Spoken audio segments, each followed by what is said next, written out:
MotorWeek is made possible by Rock Auto and Tire Rack.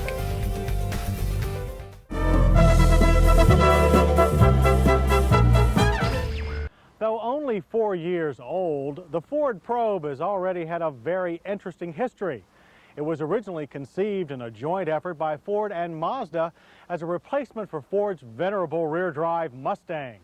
But Mustang traditionalists rebelled, appalled at the notion of a Japanese-engineered front driver usurping their beloved pony car nameplate. So the Probe became a separate model and succeeded quite well on its own merits. But in the fast-moving car world, 4 years can be a long time. So rather than let the Probe slip into obsolescence, Ford and Mazda have built a new Probe, one that they hope will continue this very successful story. When a car is a hit like the original Ford Probe, the temptation is to leave well enough alone. Fortunately, Ford realized that to keep the Probe strong, it needed a serious updating. The new car, and it really is new, stops just short of a clean sheet redesign. There are now only 2 Probe models, a base car, like our Calypso Green example, and the high-performance GT shown here in vibrant white. At first glance, the 93 Probe styling seems evolutionary, yet close inspection shows that only the wraparound rear glass and break in the roof for a hatchback are similar to last year. The front end of the base car also now differs significantly from that of the more aggressive GT, although both continue with retracting headlamps.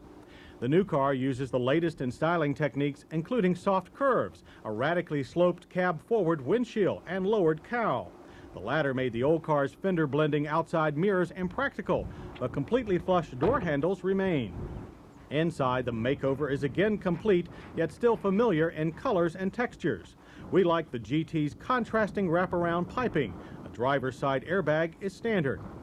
The radically shaped seats are made of molded foam and are vastly more comfortable than similar seats in the Nissan 240SX. Lumbar adjust is standard on the GT. Cab-forward styling combines with almost 4 inches of added wheelbase to make the new Probe's interior exceptionally roomy. Headroom is preserved thanks to an outwardly opening sunroof. Power window lock and mirror controls are conveniently mounted horizontally on the door panels. Cruise control is Ford style, mounted on the steering wheel.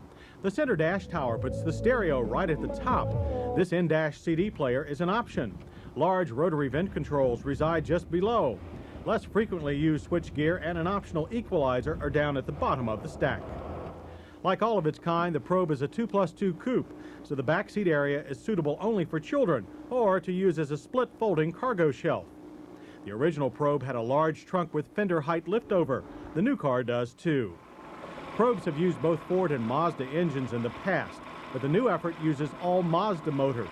The base car comes with a 115 horsepower 2-liter twin-can 16-valve inline 4-cylinder. All aluminum, it impressed us as one of the quietest 4-cylinder engines going. The GT uses the same 2.5-liter V6 found in the Mazda MX-6 and 626. Again, 4-valve technology is used for a robust 164 horsepower output. Both engines are available with a 5-speed manual or a 4-speed automatic transmission. Even with the smaller motor, the Probe is no tortoise.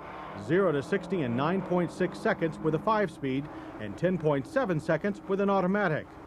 The GT with a 5-speed was very quick, 0 to 60 in 7.5 seconds, with the automatic adding a second more. As you might expect, there is a big difference between the base Probe and the GT when it comes to handling. But even the base Probe is more car than its standard 14-inch tires can handle. Fortunately, Ford is offering a very competent 15-inch tire upgrade for the base car that works expertly with the 4-cylinder powertrain. This electric blue example was so equipped, and around Ford's handling track, it was a delight. All Probes use soft springs, even the GT. But the stiffer body structure, longer wheelbase, high-effort steering, and its 16-inch tires made fast turn-ins easy work. True to its front-drive nature, there is still plenty of understeer, even on the GT. But it makes the Probe GT safe, not sorry to drive. Into a corner too fast? Well, just lift off the throttle and the nose ducks back in smartly. On the other hand, power-on response is quick and predictable. Balance was good, and so was the fun. And despite its performance tuning, the Probe GT delivers a non-jarring street ride. The base probe uses drum brakes at the rear and stops from 60 in an acceptable distance of 135 feet. They were easy to lock, but easy to modulate too. An all-disc anti-lock braking system is available on both models and highly recommended. Stops here averaged a short 115 feet with no noticeable fade. And how much does all this competent enjoyment cost? $12,845 for the base car and $15,174 to start for the GT. Ford certainly did their homework on the new Probe. It's a terrific example of second-generation international cooperation. The fact that it's made in Michigan with mostly U.S. parts is also a source of pride for Ford. Our conclusion? The Ford Probe's a winner again.